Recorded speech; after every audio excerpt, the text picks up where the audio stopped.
כלב אחד אולי ראיתם שיש לו רק עין אחד. כן. אז הוא עבר ניתוח, הווטרינר שלנו הוציא לו את העין. המשפחה שלו זרחה אותו בגלל שהיה לו סרטן בעין. העין היה בולט החוצה ככה. וזהו. אפילו מסרנו אותו פעם אחת. אבל המסכן, המשפחה שלו הייתה משפחה אמריקאית, והם חזרו לאמריקה בגלל קשיים כלכליים, ולא היו יכולים לקחת אותו איתו. No tomorrow, no tomorrow. And I find it kind of funny, I find it kind of sad. The dreams in which I'm dying are the best I've ever had. יש את הכלב שצילמתם שהגיעו, מצאו אותו עם חוט פלסטיק מבעלות מסביב הצוואר. לדעתי המצב הזה היה שהוא גור, אחרת זה לא היה נכנס כל כך עמוק, הוא פשוט גדל וגדל והחוט נכנס לו בתוך הבשר. זה התעללות. והמצב הזה מטופל כרגע על ידי משרד החקלאות והמשטרה.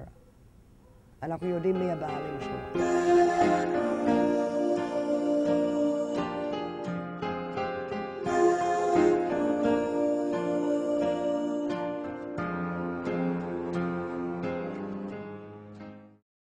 אם רוצים, בן אדם בא, אם הוא בסדר, אז הוא שואל אותה, אנחנו שואלים אותו, מה... איזה כלב אתה מחפש? קטן, גדול, צעיר, מבוגר? כן, לפעמים זה מגיע לפירוט של עד איזה צבע הוא רוצה אותו. ואז אנחנו מחפשים לו משהו שהכי מתאים לו. בדרך כלל אנחנו נותנים לו לטייל עם הכלב פה לאורך הירדן או לאורך המטעים. ראינו כי טוב, אז הוא יושב עם ז'אנט, הוא ממלא טפסים. הסל לימוד שלנו 400 שקל.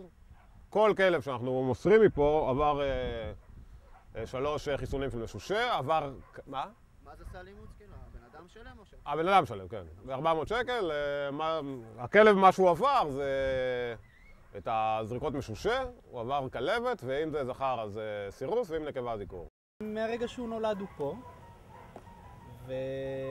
אז את אחותו, זכר ונקבה, את אחותו הם אימצו לא מזמן, וזהו, בגלל שאני בא לפה הרבה, אז ראיתי אותו הרבה והתאהבתי.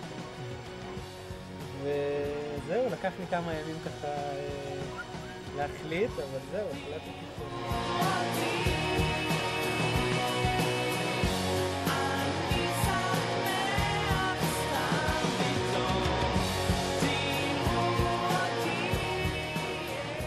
הבעיה של האזור הזה שאין בו הרבה תושבים.